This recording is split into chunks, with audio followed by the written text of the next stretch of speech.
Hello everyone, welcome to Namrata educates. आज हम लोग एमपी ग्रुप 2 सब ग्रुप 3 का 5वां मॉक टेस्ट सॉल्व करेंगे। 4 मॉक टेस्ट ऑलरेडी सॉल्व करवा चुकी हूँ, तो सब बच्चों को पता होगा। तो अपना कॉपी पेन उठा लो, अपने आंसर नोट डाउन करते जाना। 2-3 सेकेंड रुकूंगी, आंसर नोट डाउन कर लेना अपना, फिर सही आंसर से मैच कर लेना और लास्ट में अपना स्कोर ज़रूर कॉमेंट करना कि आपका कितना स्कोर हो रहा है। तो स्टार्ट करते हैं। सबसे पहला क्वेश्चन है, भारत ने हाल ही में परमाणु ऊर्जा से चलने वाली पनडुब्बी आईएनएस अरिहंत से किस मध्यम दूरी की बैलिस्टिक मिसाइल का सफल परीक्षण किया है?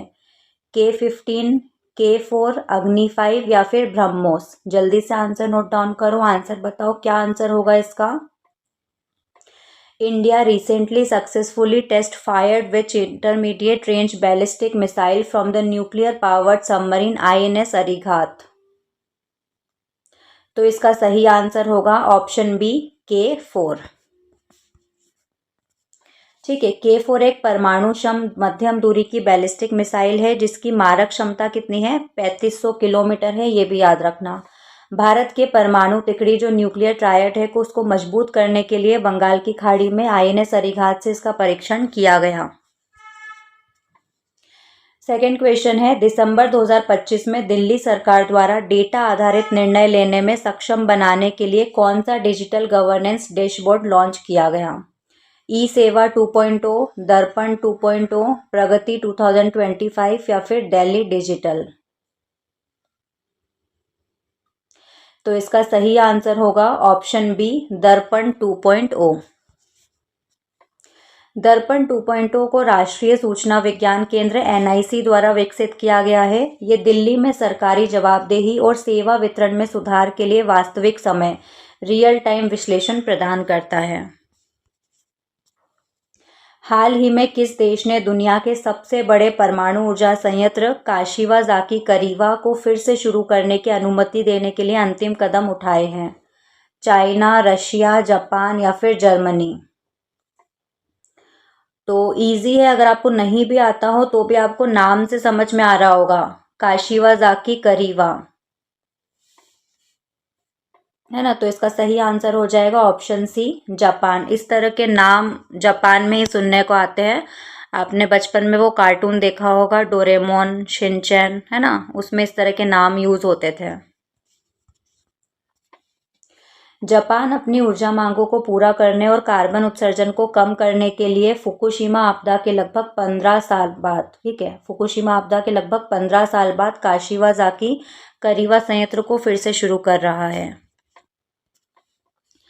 पूर्व प्रधानमंत्री अटल बिहारी वाजपेयी की 101वीं जयंती पर दिल्ली में 5 रुपये प्रति प्लेट भोजन उपलब्ध कराने के लिए कौन सी योजना शुरू की गई? अटल भोजन योजना, पीएम पोषण स्कीम, अटल कैंटीन स्कीम या फिर वाजपेयी रसोई? जल्दी से सही आंसर बताओ, इसका क्या होगा। तो इसका सही आंसर होगा ऑप्शन सी, अटल कैंटीन स्कीम। अटल कैंटीन स्कीम। किस भारतीय राज्य ने पीएम सूर्य घर योजना के तहत 1879 मेगावाट की कुल क्षमता के साथ 5 लाख से अधिक छतों पर सौर प्रणाली रूफटॉप सोलर स्थापित करके एक बड़ा मील का पत्थर हासिल किया है? राजस्थान, गुजरात, महाराष्ट्र या फिर तमिलनाडु? कौन से राज्य ने किया है? तो इसका सही आंसर होगा option B, Gujarat. Option B, Gujarat. Gujarat rooftop solar installation में भारत का नेतृत्व करना जारी रखे हुए है, जिसने सक्रिय नीति और पीएम सूर्यघर मुफ्त बिजली योजना के माध्यम से रिकॉर्ड वृद्धि हासिल की है। सिंधु घाटी के निम्नलिखित में से किस स्थल को मृतकों का टीला कहा जाता है और जो विशाल स्नानागार के लिए प्रसिद्ध है? ग्रेट बाथ आपने सुना होगा, बहुत इंपॉर्टेंट है और बहुत आसान प्रश्न है। हड़प्पा, लोथल, मोहनजोदारो या फिर कालीबंगन? कहाँ पर है विशाल स्नानागार, ग्रेट बाथ, या फिर मृतकों का टीला किसको कहा जाता है? तो इसका सही आंसर हो जाएगा ऑप्शन सी, मोहनजोदारो को कहा जाता है मृतकों का टीला। और यहीं पर आपको विशाल स्नानागार मिल जाएगा। आपने मूवी देखी होगी ऋतिक रोशन की मोहनजोदारो, उसमें बताते भी है वो लोग डांस करते हैं वो स्विमिंग पूल के आसपास। ठीक है, तो हड़प्पा और मोहनजोदारो आपको मिल जाएंगे पाकिस्तान में, लोथल आपको मिलेगा गुजरात में, और कालीबंगन है राजस्थान में। लोथल में आपको बंदरगाह के साक्ष्य मिलते हैं। जब 1613 में ईस्ट इंडिया कंपनी ने सूरत में अपना पहला कारखाना स्थापित किया तो मुगल सम्राट कौन था? अकबर, जहांगीर, शाहजहां या फिर औरंगजेब? क्या होगा इसका सही आंसर? जब ब्रिटिश ईस्ट इंडिया कंपनी ने सूरत में अपना पहला कारखाना स्थापित किया था तो मुगल सम्राट कौन था? तो इसका सही आंसर हो जाएगा ऑप्शन बी, जहांगीर था। जहांगीर ने पहले तो परमिशन दे दी थी कारखाना लगाने की, फैक्ट्री लगाने की, लेकिन बाद में पुर्तगालियों ने उन पर प्रेशर डाला तो फिर जहांगीर ने मना कर दिया था फैक्ट्री लगाने से। फिर टॉमस रो आया था, टॉमस रो जहांगीर के पीछे पीछे हर जगह गया और फिर एट लास्ट उसने फिर परमिशन दे दी थी फैक्ट्री लगाने की। पूना पैक्ट 1932 पर महात्मा गांधी और किस अन्य नेता के बीच हस्ताक्षर किए गए थे? सुभाष चंद्र बोस, मोहम्मद अली जिन्ना, बी आर अम्बेडकर या फिर जवाहरलाल नेहरू? पूना पैक्ट किस किस के बीच में हुआ था? महात्मा गांधी और किसके बीच में हुआ था 1932 में? आपको पता होगा गोलमेज सम्मेलन चल रहे थे, 3 गोलमेज सम्मेलन हुए थे, वो तीनों में बी आर अम्बेडकर गए थे। और वहां पर क्यों गए थे वो? कि दलितों को अब पृथक निर्वाचन क्षेत्र दिलवाने के लिए। लेकिन महात्मा गांधी इसके सपोर्ट में नहीं थे। महात्मा गांधी का हमेशा से कहना था कि जो दलित है वो हिंदुओं से अलग नहीं है ना। तो इसलिए महात्मा गांधी और बी आर अम्बेडकर के बीच में पूना पैक्ट हुआ था। पुणे की यरवदा जेल में हुआ था, जब महात्मा गांधी जेल में बंद थे तब ये पैक्ट हुआ था, इसलिए उसको पूना पैक्ट कहा जाता है। तो महात्मा गांधी ने बोला था कि हम हिंदुओं के बीच में ही और जो दलित है उनको अलग से, उनकी रिजर्व जो सीटें हैं वो बढ़ा देंगे, अलग से उनके लिए निर्वाचन क्षेत्र की मांग मत करो। पृथक निर्वाचन क्षेत्र नहीं मिलना चाहिए क्योंकि दलित हिंदुओं से अलग नहीं है। भारतीय अर्थव्यवस्था के संदर्भ में रेपो रेट का अर्थ क्या होता है? रेपो रेट, अच्छा ठीक है आप बताओ फिर मैं बताती हूँ। वह दर जिस पर आरबीआई सरकारी प्रतिभूतियों के बदले वाणिज्यिक बैंकों को पैसा उधार देता है, वह दर जिस पर वाणिज्यिक बैंक जनता को पैसा उधार देता है, वह दर जिस पर आरबीआई वाणिज्यिक बैंकों से पैसा उधार लेता है, या फिर वह दर जिस पर सरकार आरबीआई से उधार लेती है? रेपो रेट मतलब क्या होता है? तो इसका सही आंसर हो जाएगा ऑप्शन ए। जिस पर आरबीआई कमर्शियल बैंक्स को उधार देता है वो क्या होती है? Repo rate. और आरबीआई बैंक से उधार लेता है वो होती है रिवर्स रेपो रेट। किसी विशिष्ट समय अवधि में देश की घरेलू सीमा के भीतर उत्पादित सभी अंतिम वस्तुओं और सेवाओं के कुल बाजार मूल्य को क्या कहा जाता है? जीएनपी, एनएनपी, जीडीपी और व्यक्तिगत आय, क्या कहा जाता है? ध्यान से पढ़ना क्वेश्चन। किसी विशिष्ट समय अवधि में देश की घरेलू सीमा के भीतर, क्या लिखा है? घरेलू सीमा के भीतर उत्पादित सभी अंतिम वस्तु और सेवाओं के कुल बाजार मूल्य को क्या कहा जाता है? तो इसका सही आंसर हो जाएगा option C, GDP, gross domestic product, GDP. अब यहाँ पर काफ़ी बच्चों को कन्फ्यूजन होता है कि जीडीपी और जीएनपी क्या होता है, ग्रॉस डोमेस्टिक प्रोडक्ट और ग्रॉस नेशनल प्रोडक्ट। तो यहाँ पर मैं कन्फ्यूजन दूर कर देती हूँ। मान लो ये अपना इंडिया है, ठीक है, तो भारतीय सीमा के भीतर चाहे वो भारतीय व्यक्ति हो या विदेशी व्यक्तियों के द्वारा जितने भी माल का उत्पादन हो रहा है या सेवाएं दी जा रही है, तो अंतिम वस्तु या सेवाओं के उत्पादन को क्या बोलते हैं हम? GDP, gross domestic product. Domestic मतलब हमारी भारतीय सीमा के भीतर। लेकिन जीएनपी क्या हो जाएगा? नेशनल प्रोडक्ट, मतलब हमारे देश का प्रोडक्ट, जो कि भारतीय सीमा के अंदर सिर्फ भारतीय या फिर भारत से बाहर भी जितने भी भारतीय है ना, और जितने भी माल का उत्पादन हो रहा है या सेवाएं हो है, उनको क्या बोलेंगे? जीएनपी। आपको समझ में आ गया होगा जीडीपी और जीएनपी भारतीय सीमा के अंदर है, चाहे वो भारतीय हो या विदेशी हो, ठीक है, लेकिन भारतीय सीमा के भीतर उस माल का उत्पादन हो रहा है तो वो सारी अंतिम वस्तुएं सेवाएं किस में आएगी? जीडीपी में। लेकिन नेशनल प्रोडक्ट है, प्रोडक्ट कैसा है? नेशनल है, चाहे वो भारत की सीमा के अंदर हो चाहे भारत से बाहर हो, वो जीएनपी होता है। यहाँ पर लिखा भी है, पढ़ लेना। जीडीपी उत्पादकों की राष्ट्रीयता की परवाह किए बिना देश की भौगोलिक सीमाओं के भीतर उत्पादन के आधार पर देश के आर्थिक प्रदर्शन को मापता है। ठीक है, राष्ट्रीयता की परवाह किए बिना, चाहे कोई विदेशी भी हो तब भी। इसमें दोहरी गणना से बचने के लिए सिर्फ अंतिम वस्तुओं को शामिल किया जाता है, जैसे कि रोटी का मूल्य गिनेंगे, उसमें उपयोग किए गए गेहूं का नहीं। निम्नलिखित में से कौन सा भारत में अप्रत्यक्ष कर इनडायरेक्ट टैक्स का एग्जाम्पल है? इनडायरेक्ट टैक्स कौन सा होता है? Income tax, GST, corporate tax या फिर कैपिटल गेन टैक्स, पूंजीगत लाभ कर। कौन सा होगा इनडायरेक्ट टैक्स? तो आंसर हो जाएगा option B, goods and service tax. वस्तु और सेवा कर जो जीएसटी होता है वो है इनडायरेक्ट टैक्स। अप्रत्यक्ष कर आय या लाभ के बजाय डायरेक्ट वस्तु और सेवाओं पर लगता है। ठीक है, इनकम वगैरह पर नहीं लगता, प्रॉफिट पर नहीं लगता है, किस पर लगता है? वस्तु और सेवाओं पर लगता है। इस कर का बोझ दूसरे व्यक्ति या अंतिम उपभोक्ता पर डाल सकते हो। 2017 में शुरू किए गए जीएसटी ने वैट और सेवा कर जैसे कई अप्रत्यक्ष करों की जगह ले ली है। इसके विपरीत आयकर एक प्रत्यक्ष कर है जहां बोझ को स्थानांतरित नहीं किया जा सकता, आपको ही पे करना पड़ेगा। अनुच्छेद 123 के तहत भारत के राष्ट्रपति की विधायी शक्तियों के संदर्भ में निम्नलिखित में से कौन से कथन सही है?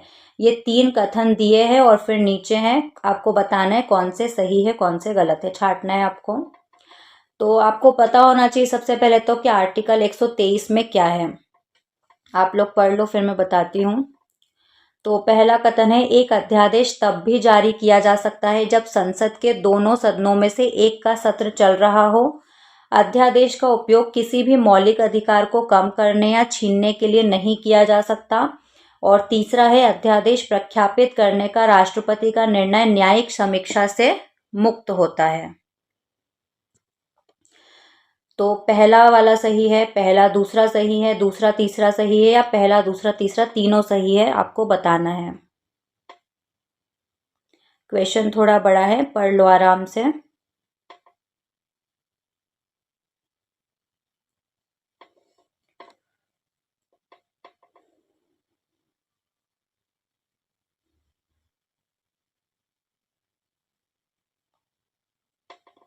तो आर्टिकल 123 में राष्ट्रपति की अध्यादेश जारी करने की शक्ति है कि राष्ट्रपति अध्यादेश जारी कर सकता है। और इसके लिए इसका आंसर हो जाएगा ऑप्शन बी, 1 और 2 दोनों सही है, तीसरा गलत है। भारत के सर्वोच्च न्यायालय ने निम्नलिखित में से किस ऐतिहासिक मामले में मूल संरचना के सिद्धांत डॉक्ट्राइन ऑफ बेसिक स्ट्रक्चर को प्रतिपादित किया था? शंकरी प्रसाद मामला 1951, गोलकनाथ मामला 1967, केशवानंद भारती मामला 1973 या फिर मिनर्वा मिल्स मामला 1980? किस में किया था? In which of the following landmark cases did the supreme court of India profound the doctrine of basic structure?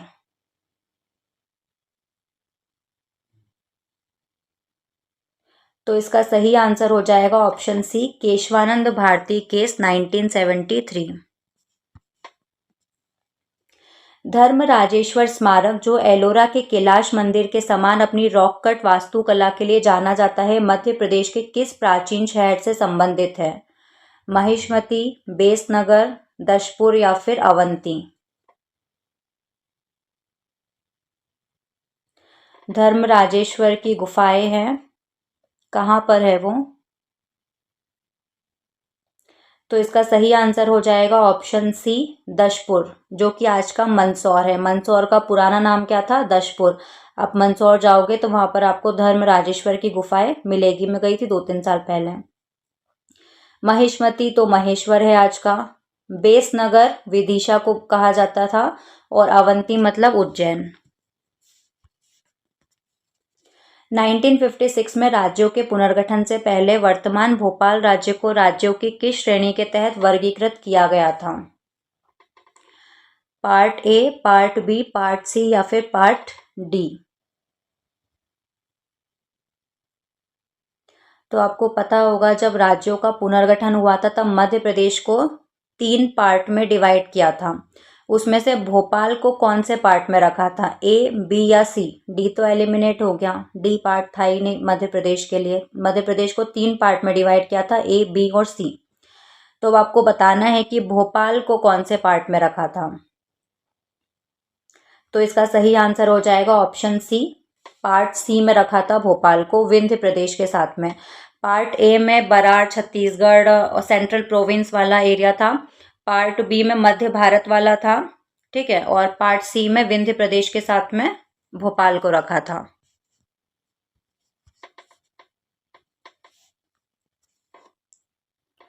अब जनरल नॉलेज के क्वेश्चंस खत्म हो गए हैं, अब इंग्लिश के क्वेश्चंस देखते हैं। एरर फाइंड आउट करना है, एरर बतानी है आपको। The list of candidates who have been selected for the final interview were released yesterday. किसमें गलती है, किसमें एरर है, बताना है आपको इन चारों में से, ए, बी, सी, डी।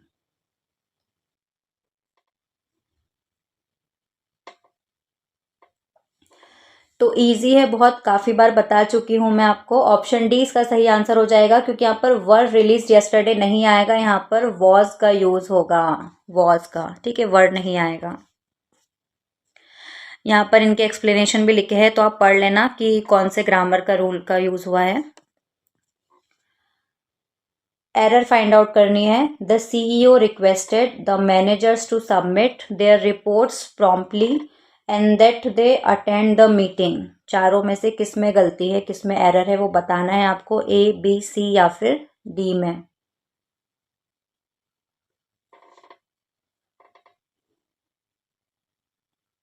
तो इसका सही आंसर हो जाएगा option D, that and that they attend the meeting नहीं आएगा, and to attend the meeting आते हैं, and to attend the meeting, हाँ सही है।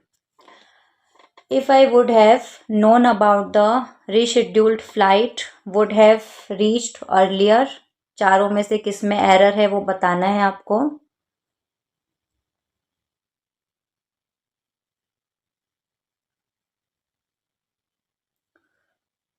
तो इसमें वुड हैव रीच्ड अर्लियर तो सही है, रीशेड्यूल्ड फ्लाइट भी सही है, known about the, I known about the सही है। इफ आई वुड हैव नहीं, क्योंकि इसमें हैड आएगा और हैड के साथ पास्ट पार्टिसिपल आता है, वो आप टेंस वाले वीडियो में जाकर देख सकते हो। अब डायरेक्ट इनडायरेक्ट स्पीच के क्वेश्चंस हैं। She said I am writing a letter to my brother now. क्या सही होगा, इसका इनडायरेक्ट में चेंज करना है। पढ़ लो आप ऑप्शंस, या फिर आप डायरेक्ट भी चेंज कर सकते हो, आपको रूल्स पता है तो।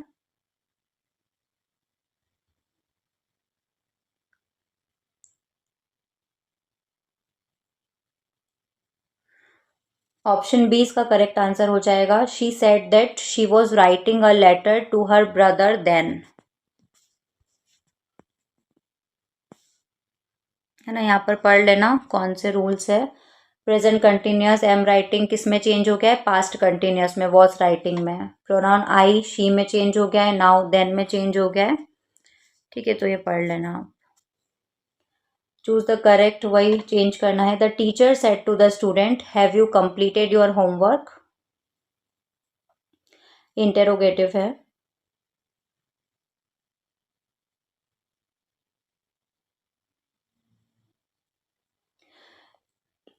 आप लोग बता दो, फिर मैं बताती हूँ आंसर। इसका सही आंसर हो जाएगा option C, the teacher asked the student if he had completed his homework. Option C इसका करेक्ट आंसर हो जाएगा। फिर से वही है, इनडायरेक्ट स्पीच में चेंज करना है। The doctor said to the patient don't smoke. Imperative sentence है, जहाँ पर हम किसी को ऑर्डर देते हैं, सिट डाउन वगैरह बोलते हैं ना, close the door, don't smoke, इस तरह के। पढ़ लो आप चारों ऑप्शन, क्या सही आंसर होगा। तो मैं बता देती हूँ, इसका सही आंसर होगा option A, the doctor advised the patient not to smoke.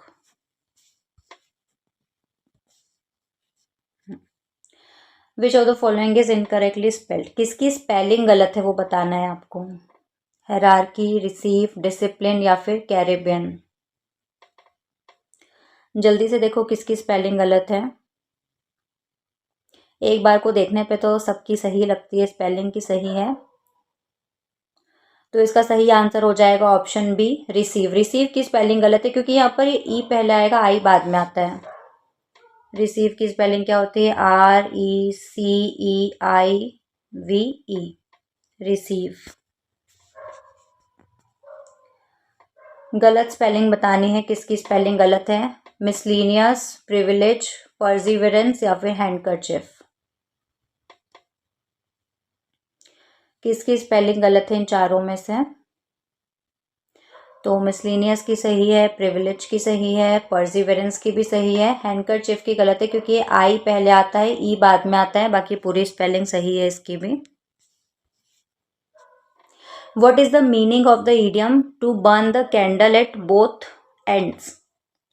To be very stingy with money, to do something in a very dangerous way, to work or exert oneself excessively without enough rest, या फिर to celebrate a victory with great pomp। क्या इसका सही मतलब होगा? इस मुहावरे का सही अर्थ क्या होगा? To burn the candle at both ends, दोनों एंड से कैंडल को जलाना। एक साइड से जलाते हैं ना हम, दोनों साइड से जलाना, इसका मतलब क्या होगा?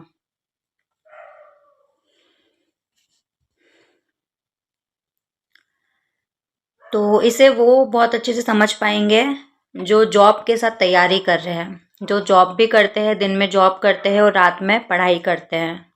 ठीक है, to burn the candle at both ends, आपको समझ में आ गया होगा मैंने जो एग्जाम्पल दिया उससे मतलब इसका।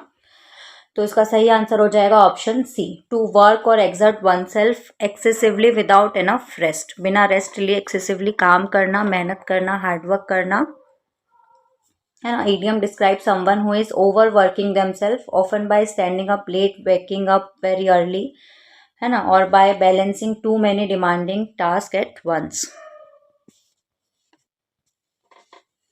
The authorities have been advised to abide dash the new safety regulations strictly। To, by, with, for, कौन सी प्रीपोजिशन आएगी इसमें? तो इसका सही आंसर हो जाएगा ऑप्शन बी, बाय। यहाँ पे एक्सप्लेनेशन लिखा है, पढ़ सकते हो। इट मीन्स टू फॉलो और ओबे अ रूल, डिसीजन, रिकमेंडेशन, है ना, उसके साथ फिक्स प्रीपोजिशनल फ्रेज का यूज होता है। The seminar is scheduled to begin exactly dash 9 o'clock dash the morning। On या in, at in या फिर in और at, क्या आएगा दोनों ब्लैंक्स में? कौन सी प्रीपोजिशंस आएगी?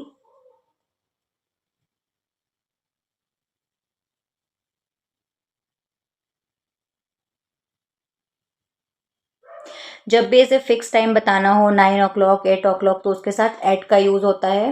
तो एट का यूज होगा और यहाँ पर आएगा इन द मॉर्निंग, ऑन नहीं आता, इन द मॉर्निंग। तो सी, ऑप्शन सी इसका करेक्ट आंसर हो जाएगा, एट और एन। हाँ। सिनोनियम बताना है अबेंडन का। अबेंडन का सिनोनियम, पर्यायवाची समानार्थी शब्द क्या होता है? मेंटेन, फॉरसेक, चेरिश या फिर रिटेन।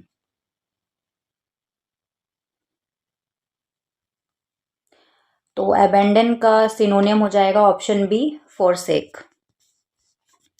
इसका मतलब होता है कि टू लीव कंप्लीटली, कंप्लीटली किसी चीज़ को छोड़ देना, क्विट कर देना। अबेंडन का मतलब भी यही होता है और फॉरसेक का मतलब भी होता है क्विट कर देना, लीव एंटायरली, है ना, पूरी चीज़ को छोड़ देना, completely, finally, to give up.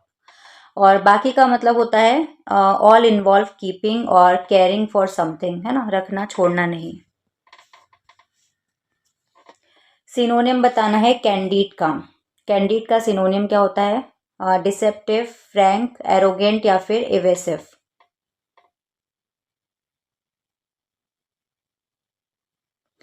Candid मतलब होता है स्ट्रेट फॉरवर्ड, है ना, और इसका आंसर हो जाएगा ऑप्शन बी, फ्रैंक। फ्रैंकली हम किसी से बात करते हैं, है ना, लिखा होगा someone who is truthful, straight forward, honest in their speech, और फ्रैंक मतलब open, honest, direct in speech और राइटिंग, और बाकी सब इसके अपोजिट हो जाएंगे। एंटोनियम बताना है ल्यूसिड का। एंटोनियम मतलब विलोम शब्द बताना है आपको। ल्यूसिड का विलोम क्या होता है? क्लियर, कोहेरेंट, वेग या फिर ट्रांसपेरेंट?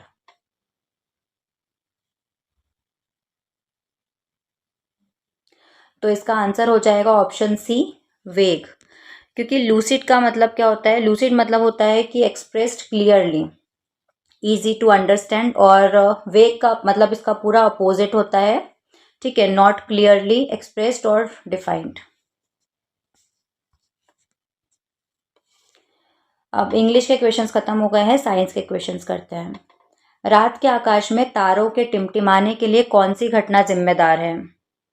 वायुमंडलीय परावर्तन, वायुमंडलीय अपवर्तन, पूर्ण आंतरिक परावर्तन या फिर प्रकाश का विक्षेपण, dispersion of light, total internal reflection, atmospheric refraction या फिर रिफ्लेक्शन।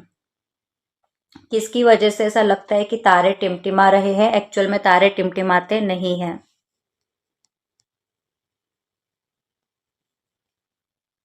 तो इसका सही आंसर हो जाएगा ऑप्शन बी, एटमॉस्फेरिक रिफ्रैक्शन, वायुमंडलीय अपवर्तन। ठीक है, जब प्रकाश एक माध्यम से दूसरे माध्यम में प्रवेश करता है तो अपने मार्ग से थोड़ा सा डाइवर्ट हो जाता है। किसकी वजह से डाइवर्ट होगा? क्योंकि वायुमंडल में छोटे छोटे धूल के कण मौजूद होते हैं, उसकी वजह से ये फिनोमेना होता है, ये घटना होती है। चींटी के काटने के बाद महसूस होने वाली जलन के लिए मुख्य रूप से कौन सा अम्ल जिम्मेदार है? Acetic acid, citric acid, formic acid या फिर टार्टरिक एसिड? ये सारे एसिड मैंने पढ़ाए थे आपको, इसकी लिस्ट भी दी थी मैंने। तो इसका सही आंसर हो जाएगा ऑप्शन सी, फॉर्मिक एसिड, क्योंकि हर बार एग्जाम में पूछा ही गया है एसिड से क्वेश्चन। फॉर्मिक एसिड इसका सही आंसर हो जाएगा। यहाँ पर लिखा है फॉर्मिक एसिड, जिसे मिथेनोइक एसिड भी कहा जाता है, एक साधारण कार्बोक्सिलिक एसिड है जो जलन और सूजन का कारण बनता है। मानव हृदय का कौन सा कक्ष महाधमनी के माध्यम से शरीर के बाकी हिस्सों में ऑक्सीजन युक्त रक्त पंप करने के लिए जिम्मेदार है? दाया आलिंद, दाया निलय, बाया आलिंद या फिर बाया निलय? आपको पता होगा मनुष्य के हार्ट के 4 चैम्बर्स होते हैं, है ना? ये होता है दाया आलिंद, बाया आलिंद, दाया निलय, बाया निलय। तो क्या इसका सही आंसर होगा? Which chamber of the human heart is responsible for pumping oxygenated blood to the rest of the body through the aorta? जो ऑक्सीजन वाला ब्लड होता है वो हार्ट से पूरी बॉडी तक कौन पहुंचाता है चारों में से? तो इसका सही आंसर हो जाएगा ऑप्शन डी, लेफ्ट वेंट्रिकल, बाया निलय। ठीक है, इसकी मांसपेशियां बहुत मोटी होती है क्योंकि पूरे शरीर में इसको रक्त को पंप करना है तो दबाव ज़्यादा पड़ता है। यदि ध्वनि की आवृत्ति फ्रीक्वेंसी बढ़ जाती है तो उसकी पिच पर क्या प्रभाव पड़ता है? अगर फ्रीक्वेंसी बढ़ेगी तो पिच का क्या होगा? घटेगी, स्थिर रहती है, बढ़ेगी या फिर पहले बढ़ती है फिर घटती है?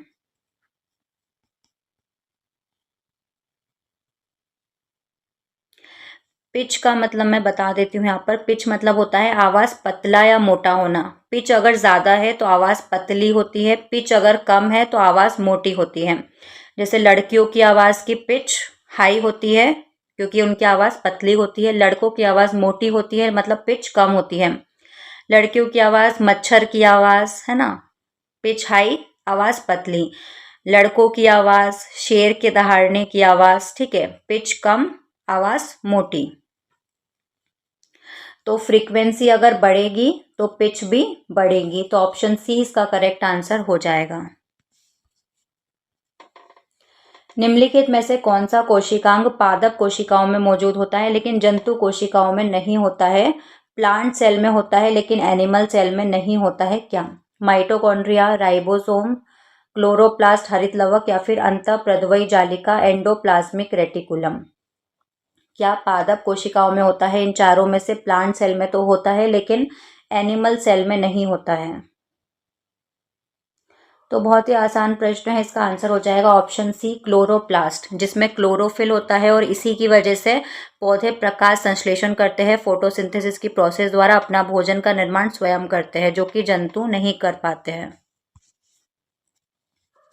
यदि कोई विलयन लाल लिटमस पेपर का रंग बदलकर नीला कर देता है, अगर रेड से ब्लू में चेंज कर रहा है तो उसका संभावित पीएच मान क्या होगा? 2, 5, 7 या फिर 9? इजी है, ये तो बहुत इजी है। तो देखो, आपको बताया था मैंने कि 7 पर क्या होता है? उदासीन होता है। 7 से कम होता है तो एसिडिक होता है। 7 से ज़्यादा होता है तो बेसिक होता है। ठीक है। और रेड को ब्लू में कब चेंज करता है? जब वो बेसिक होता है, मतलब 7 से ज़्यादा होना चाहिए। तो इसका आंसर क्या हो जाएगा? 9। अगर ब्लू से रेड में चेंज करता तो 7 से कम होता, मतलब एसिडिक, और 2 या 5 में से कोई आंसर आ जाता है इसका। सही है ना? 9, हाँ। लाल लिटमस पेपर को नीला करने का गुण होता है। क्षार जो होते हैं बेस, लाल लिटमस पेपर को नीला कर देते हैं। उनका पीएच मान 7 से ज़्यादा होता है, इसलिए 7 से ज़्यादा एक ही आंसर है, 9, तो वही ठीक हो जाएगा इसमें से। 2 और 5 एसिडिक, क्योंकि वो ब्लू को रेड में चेंज करते हैं। किस विटामिन की कमी से स्कर्वी नामक रोग होता है, जिसके लक्षणों में मसूड़ों से खून आना, त्वचा पर धब्बे पड़ना आदि शामिल है? Vitamin A, vitamin B12, vitamin C या विटामिन डी? बहुत आसान प्रश्न है।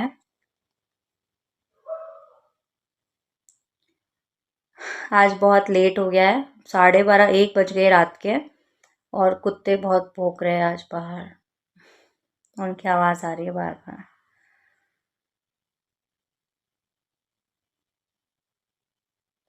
तो इसका सही आंसर हो जाएगा option C, vitamin C, ascorbic acid. ठीक है, अगर ये कम हो जाता है तो स्कर्वी रोग होता है। निम्नलिखित में से कौन सा रोग बैक्टीरिया या प्रोटोजोआ के बजाय वायरस विषाणु के कारण होता है? ठीक है, कंफ्यूज मत हो जाए, उन्होंने क्या बोला है? बैक्टीरिया प्रोटोजोआ का तो कोई काम में नहीं था, डायरेक्ट भी लिख सकते थे क्वेश्चन। कौन सा रोग वायरस की वजह से होता है? टाइफॉइड, कॉमन कोल्ड, सामान्य जुकाम, मलेरिया या फिर टीबी, ट्यूबरकुलोसिस? वायरस की वजह से कौन सा होता है? मैंने पूरी लिस्ट भी आपको प्रोवाइड कराई थी इसकी। तो इसका सही आंसर हो जाएगा ऑप्शन बी, कॉमन कोल्ड जो होता है, सामान्य जुकाम, वो वायरस की वजह से होता है। ठीक है, टाइफाइड जो होता है बैक्टीरिया की वजह से होता है। कौन से बैक्टीरिया की वजह से होता है? साल्मोनेला टाइफी की वजह से। मलेरिया प्रोटोजोआ की वजह से होता है, प्लाज्मोडियम परजीवी जो होता है। और ट्यूबरकुलोसिस भी बैक्टीरिया की वजह से होता है। केक और ब्रेड बनाने में बेकिंग सोडा, सोडियम बाइकार्बोनेट का उपयोग क्यों किया जाता है? मीठा स्वाद देने के लिए, कार्बन डाइऑक्साइड छोड़ने और आटे को फुलाने के लिए, एक परिरक्षक के रूप में कार्य करने के लिए, या फिर केक का रंग बदलने के लिए? तो बहुत इजी है कि इसमें कार्बन डाइऑक्साइड होती है छोड़ने और आटे को फुलाने के लिए। ऑप्शन बी इसका करेक्ट आंसर हो जाएगा।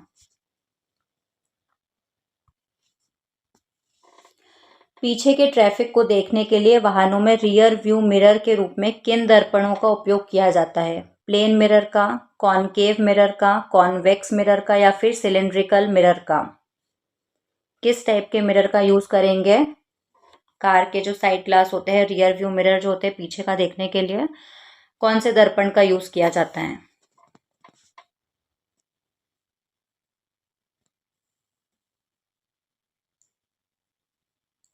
तो इसका सही आंसर हो जाएगा ऑप्शन सी, कॉन्वेक्स मिरर। ठीक है, क्योंकि जो कॉन्वेक्स मिरर होता है वो सीधी और छोटी इमेज बनाता है, और हमको वैसा ही चाहिए होता है कि सीधी इमेज बनाए और छोटी, ताकि हम पीछे का देख पाए, दूर तक का। आपने पढ़े होंगे इनके केसेस वगैरह सारे। पौधों में कौन सा ऊतक जड़ों से पत्तियों तक जल और खनिजों के परिवहन के लिए जिम्मेदार है? फ्लोएम, जाइलम, पिथ या फिर कॉर्टेक्स? बहुत ही इजी है। जल और खनिज, वाटर और मिनरल का ट्रांसपोर्ट कौन करता है? तो इसका सही आंसर हो जाएगा ऑप्शन बी, जाइलम। ऐसे याद किया था मैंने तो, ज से जाइलम और ज से जल। जल का कौन करता है परिवहन? जाइलम। और खाने का कौन करेगा? भोजन का फ्लोएम।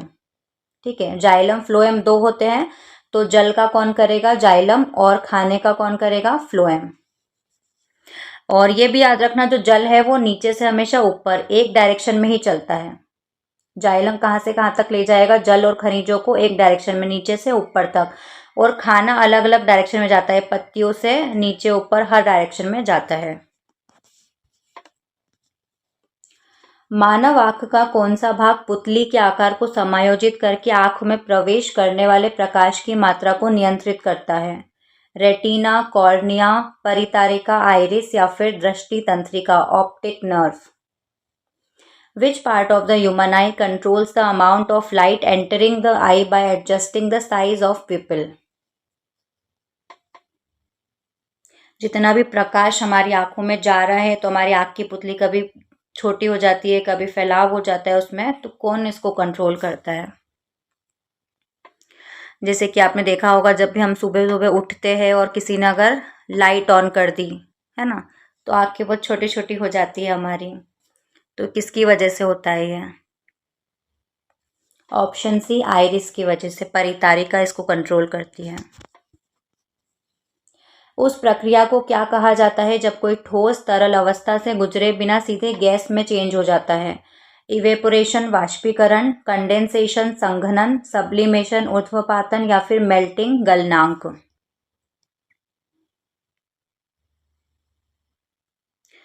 कौन सी प्रोसेस होती है जिसमें कोई ठोस है, कोई सॉलिड है, वो लिक्विड में चेंज नहीं हुआ, डायरेक्ट वो उसके वेपर्स में चेंज हो गया, गैसियस स्टेट में चेंज हो गया? जैसे कि बर्फ का टुकड़ा है, वो सॉलिड होता है, पहले पानी में चेंज होता है, फिर वेपर्स के फॉर्म में चेंज होता है ना, बिना पानी में चेंज हुए नहीं होता है। तो ऐसा कौन सा ठोस होता है, या कौन सी प्रोसेस पूछा है? अच्छा, इसमें प्रोसेस पूछा है, तो इसका आंसर हो जाएगा ऑप्शन सी, सब्लिमेशन। ऊर्ध्वपातन वो प्रोसेस होती है, वो प्रक्रिया होती है जिसमें ठोस बिना लिक्विड में चेंज हुए डायरेक्ट गैस में चेंज हो जाता है, गैसियस स्टेट में चेंज हो जाता है। एग्जाम्पल अगर मैं बताऊँ तो कपूर हो सकता है ना, वो लिक्विड में चेंज नहीं होता है, डायरेक्ट वेपर्स के फॉर्म में चेंज हो जाता है। और एक और एग्जाम्पल, कबर्ड वगैरह में कपड़ों के बीच में हम नेफ्थलीन की वाइट कलर की जो छोटी गोलियां आती है, बॉल्स आती है, वो रखते हैं, वो भी सेम इसी प्रोसेस को फॉलो करती है, इसी प्रक्रिया को फॉलो करती है। ठोस से लिक्विड में चेंज हुए बिना डायरेक्ट गैस में चेंज हो जाती है। मेंडल के नियमों के अनुसार कौन सा शब्द किसी जीव की शारीरिक बनावट या दिखने वाले लक्षणों जैसे लंबा, बौना, इनका वर्णन करता है? जीनोटाइप, फिनोटाइप, एलील या फिर उत्परिवर्तन, म्यूटेशन?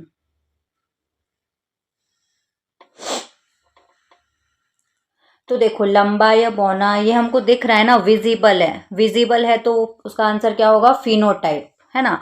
और कोई एक जैसे दिख सकते हैं लेकिन उनका जेनेटिक कोड अलग हो सकता है, तो वो जीनोटाइप के अंतर्गत आता है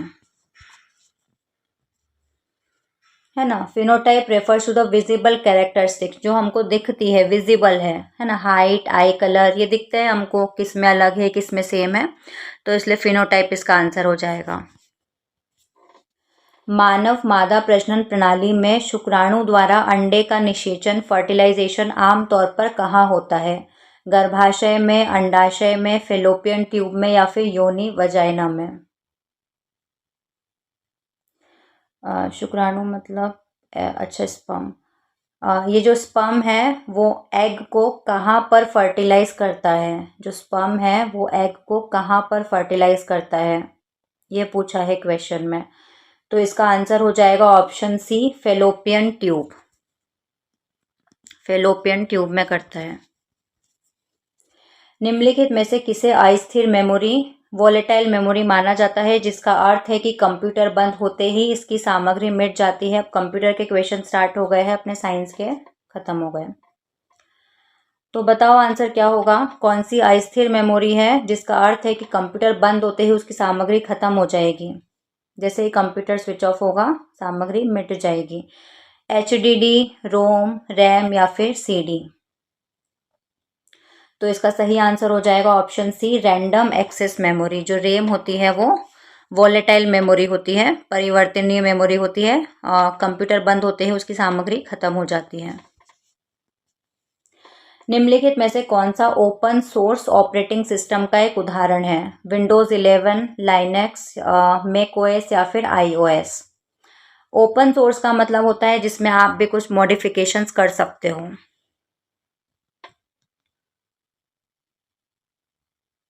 तो इसका सही आंसर हो जाएगा ऑप्शन बी, लाइनेक्स, जो होता है ओपन सोर्स ऑपरेटिंग सिस्टम होता है। कंप्यूटर नेटवर्किंग में नेटवर्क में कंप्यूटर और केबल की भौतिक या तार्किक व्यवस्था के लिए किस शब्द का उपयोग किया जाता है? प्रोटोकॉल, टोपोलॉजी, रूटिंग या राउटिंग या फिर bandwidth. In computer networking what is the term used for the physical और logical arrangement of computers and cables in a network. बहुत बार पढ़ाया है मैंने, उसके टाइप्स पढ़ाए हैं, अब डायरेक्ट उससे क्वेश्चन पूछ लिया है। ठीक है, नेटवर्क बनाते हैं हम कंप्यूटर्स का, केबल्स को जोड़ते हैं, कंप्यूटर्स को जोड़ते हैं, उसको क्या बोलते हैं? टोपोलॉजी। ऑप्शन बी इसका करेक्ट आंसर हो जाएगा, topology. Wireless local area networking के लिए उपयोग की जाने वाली तकनीक वाईफाई का पूर्ण रूप क्या है? वाईफाई का फुल फॉर्म बताना है। Wireless Fidelity, wireless field, wired fibre या फिर वायरलेस फोकस। बहुत ही इजी है, ऑप्शन ए इसका करेक्ट आंसर हो जाएगा। वायरलेस फिडेलिटी वाईफाई का पूरा नाम होता है, और लाईफाई का पूरा नाम पूछे तो लाइट फिडेलिटी। विभिन्न सॉफ्टवेयर और ऑपरेटिंग सिस्टम पर दस्तावेजों को समान रूप से प्रस्तुत करने के लिए उपयोग किए जाने वाले लोकप्रिय फाइल रूप पीडीएफ का फुल फॉर्म बताना है। पीडीएफ का फुल फॉर्म क्या होता है? Personal document format, printable data file, portable document format या फिर प्राइवेट डिजिटल फाइल। क्या होता है? तो ऑप्शन सी इसका करेक्ट आंसर हो जाएगा, पोर्टेबल डॉक्यूमेंट फॉर्मेट इसका पीडीएफ का फुल फॉर्म होता है। वीडियो इलेक्ट्रॉनिक्स और डिस्प्ले कंट्रोलर के मानक वीजीए का पूर्ण रूप बताना है। वीजीए का फुल फॉर्म क्या होता है? वर्चुअल ग्राफिक अरे, video graphics adapter, video graphics अरे या फिर विजुअल जनरल एरिया। वीजीए का फुल फॉर्म बताना है, क्या होता है? तो इसका सही आंसर हो जाएगा ऑप्शन सी, वीडियो ग्राफिक्स अरे। वीडियो ग्राफिक्स अरे, ठीक है। क्लाइंट से सर्वर पर या सर्वरों के बीच ईमेल भेजने के लिए किस प्रोटोकॉल का उपयोग किया जाता है? IP internet protocol, SMTP simple mail transfer protocol, POP3 post office protocol या फिर HTTP hyper text transfer protocol. कौन से प्रोटोकॉल का उपयोग किया जाता है ईमेल भेजने के लिए? तो इसका आंसर हो जाएगा option B, simple mail transfer protocol, SMTP का यूज़ किया जाता है। ईमेल में BCC का पूर्ण रूप क्या है? ईमेल भेजते हैं तब BCC करके एक आता है, उसका फुल फॉर्म बताना है, जो आपको अन्य प्राप्तकर्ताओं को पता चले बिना किसी को मेल की प्रति भेजने की अनुमति देता है। Blue carbon copy, best confidential copy, blind carbon copy या फिर बिजनेस कम्युनिकेशन कॉपी। क्या सही आंसर होगा? तो यहाँ पर मैं समझा देती हूँ कि BCC क्या होता है। तो देखो, एक तो टू लिखा होता है, टू में उसका ईमेल एड्रेस होता है जिसको आपको ये मेल सेंड करना है। उसके बाद CC होता है, मतलब इसी मेल की कॉपी आपको जिसको भी भेजनी है उसका ईमेल एड्रेस लिखा होता है। और फिर उसके नीचे होता है BCC। BCC में आप वो ईमेल एड्रेस डालोगे जिससे आप उसको ईमेल भेज तो रहे हो, ईमेल की एक कॉपी उसको भी जा रही है, लेकिन बाकी किसी भी रेसिपिएंट को पता नहीं है कि आपने उसको भी ईमेल की कॉपी भेजी है।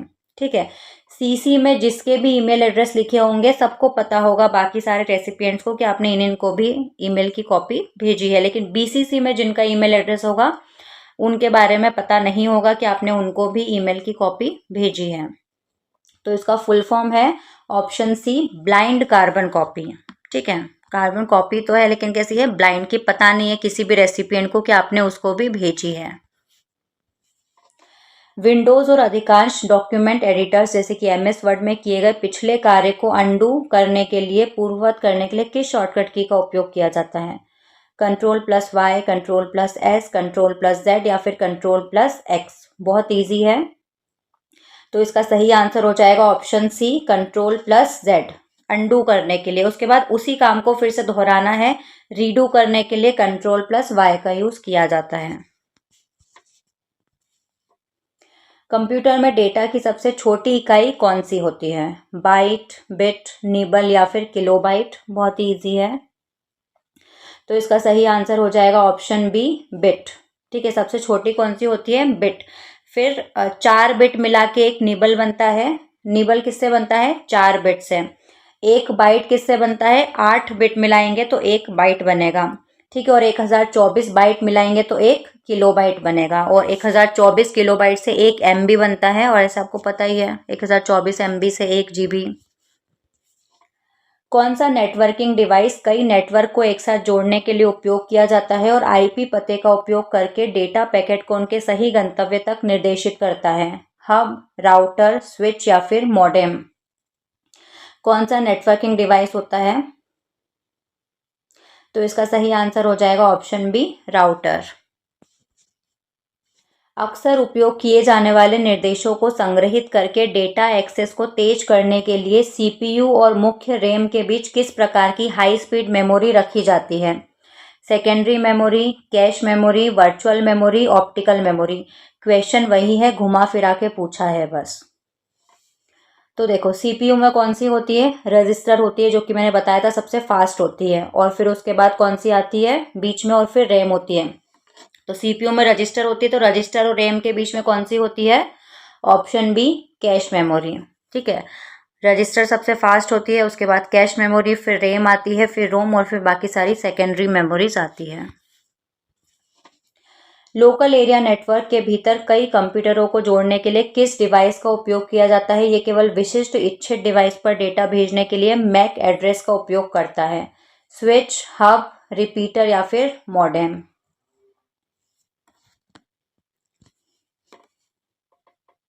तो इसका सही आंसर हो जाएगा ऑप्शन ए, स्विच। साइबर सुरक्षा में एक उच्च स्तरीय खतरे, जीरो डे एक्सप्लॉइट का सबसे अच्छा वर्णन कौन सा है?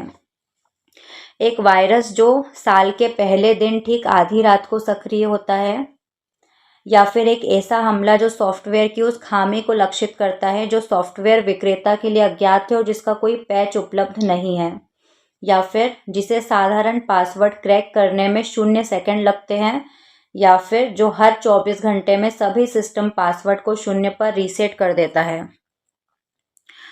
थोड़ा बड़ा है, पढ़ लो आराम से।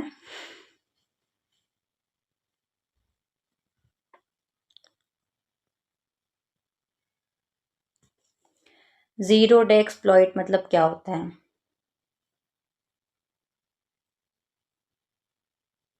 देखो, अगर मैं समझाऊँ आपको जीरो डे एक्सप्लॉइट, जैसे कोई भी कंपनी ने सॉफ्टवेयर डेवलप किया, अपना सॉफ्टवेयर या हार्डवेयर कुछ भी हो सकता है, हम सॉफ्टवेयर लेके चलते हैं। किसी कंपनी ने एक ऐप बनाया है, एप्लीकेशन बनाया है अपना, ठीक है। अब उनको भी नहीं पता है कि इसमें क्या गड़बड़ी है। उनको पता होने से पहले ही जो अटैकर्स हैं, जो हैकर्स हैं, उनको पता चल जाए कि इसमें ये कमी है। आपने कोई भी ऐप बनाया है, आपको नहीं पता, मान लो मैंने कोई ऐप बनाया है, मुझे नहीं पता, कोई हैकर है, मेरे पता होने से पहले उसको पता चल जाए कि अच्छा इसमें क्या कमी है, उसको क्या बोलते हैं? Zero day exploit. मतलब मुझे जिसने डेवलप किया था उसको तो एक दिन भी नहीं मिला ना ठीक करने के लिए, जीरो डे मिला, तो इसलिए जीरो डे एक्सप्लॉइट कहा जाता है। कौन सा ऑप्शन हो जाएगा? हाँ, अज्ञात। ऑप्शन बी इसका करेक्ट आंसर हो जाएगा, कि जो उस खामी को लक्षित करता है जो सॉफ्टवेयर विक्रेता के लिए अज्ञात है, जो विक्रेता है जिसने डेवलप किया है उसके लिए अज्ञात है, अननोन है ना, जिसका कोई पेज उपलब्ध नहीं है।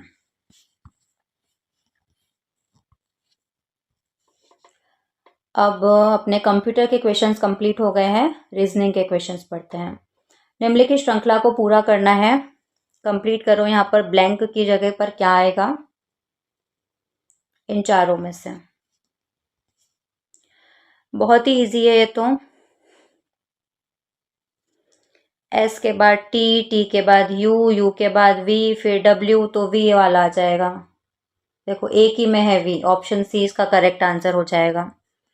बाकी भी चेक कर लेना एक बार।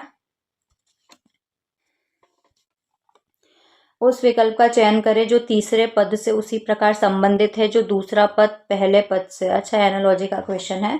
जैसे समाचार पत्र प्रेस से संबंधित है, वैसे ही कपड़ा किससे संबंधित होगा? दर्जी से, कपड़ा उद्योग से, फाइबर से या फिर मिल से?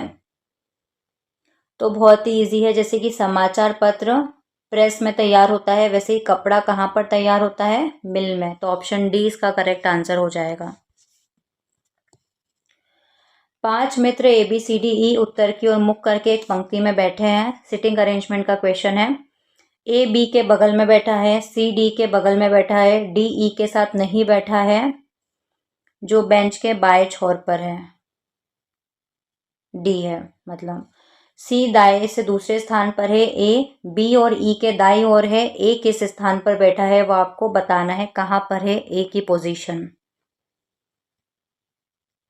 कर लोगे ना आप लोग इसको सॉल्व, या फिर मैं करूं? बहुत इजी है वैसे तो, इतना टफ नहीं है। ई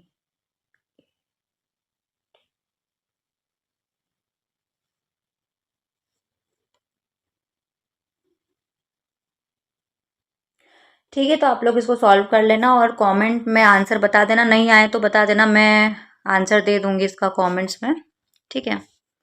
या फिर अगर जिस भी बच्चे को आ जाए तो आप लोग बता सकते हो, तो दूसरे बच्चों की भी हेल्प हो जाएगी जिसको नहीं आ रहा है। दिए गए विकल्पों में लुप्त संख्या का चयन करना है। यहाँ पर क्वेश्चन मार्क की जगह पर क्या आएगा? 3, 7, 9, 1। देखो क्या आएगा यहाँ पर। तो देखो पहला तो क्या हो रहा है, 5 + 4 9 हो रहा है, और नीचे 7 + 2 5 नहीं हो रहा है, 7 - 2 5 हो रहा है, तो नहीं, तो ये तो नहीं बनेगा। कॉलम का चेक करो, 6 5 11, 11 से 7, और 4 3 7, और इधर 2 आ रहा है, नहीं ये भी नहीं होगा। पॉज करके सॉल्व करो, ठीक है, मैं बताती हूँ यहाँ पर। 7 और 5 करेंगे तो 12 हो रहा है, जो कि 6 का डबल है, और 4 और 2 6 हो रहा है, जो कि 3 का डबल है। हाँ, तो ये भी हो रहा है। 9 और 5 कितना हो रहा है? 14। 14 का आधा आ जाएगा, मतलब 7, तो ऑप्शन बी इसका करेक्ट आंसर हो जाएगा, 7। यदि किसी महीने का तीसरा दिन सोमवार है तो उसी महीने की 21 तारीख से 5वां दिन कौन सा होगा? सोमवार होगा, बुधवार होगा, गुरुवार होगा, या शनिवार होगा? तीसरा दिन सोमवार है, मतलब 7 14 21, 21 से 5वां दिन ना। एक सेकेंड, आप लोग भी करो।